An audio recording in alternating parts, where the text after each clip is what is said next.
Kementerian Koperasi dan UKM menggandeng PT Pos Indonesia untuk mengembangkan penjualan UMKM di tanah air.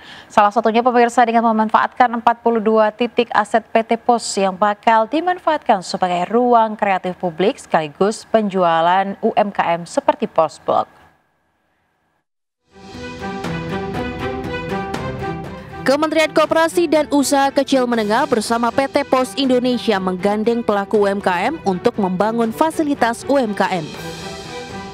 Di mana nantinya untuk tahap awalnya PT Pos akan menyiapkan 42 pos blok yang tersebar di berbagai penjuru tanah air.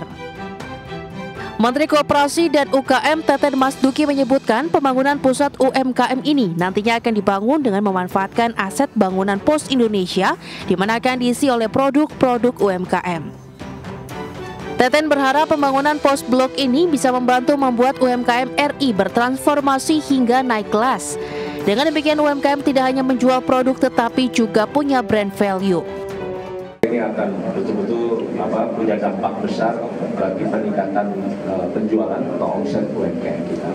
Nah, kita juga kan harus memperkuat brand-brand lokal supaya juga bisa punya daya saing dengan brand-brand luar yang masuk ke kita. Seperti itu. Jadi nanti ada pendampingan terus-menerus ya supaya brand-brand lokal itu dari sisi produksi, dari sisi kompetitif.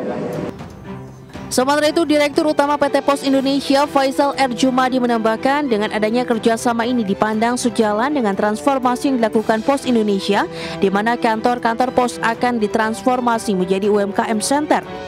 Di mana nantinya dari 42 titik tahap pertama diharapkan berkembang menjadi 3.000 titik yang dimiliki PT Pos. Kantor-kantor pos ini sedang kita transformasikan menjadi UMKM Center.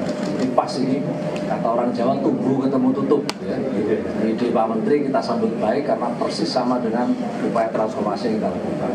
Kenapa kita lakukan transformasi ini? Kita lakukan setelah melihat keberhasilan pos blok ya yang ada di 4 kota, Jakarta, Medan, Surabaya, dan Bandung. Maka kita ingin memperluas ya model-model skema bisnis atau bisnis model seperti pos blok ini di kota kedua dan kota ketiga. Selain itu, Pos Indonesia juga akan menyiapkan distributor center untuk mempermudah pengiriman produk di pos blok. Berikutnya juga akan disediakan fulfillment center untuk pergudangan sehingga UMKM tidak perlu menyimpan produk di rumahnya. Dari Jakarta, Ada Firmansyah, IDEX Channel.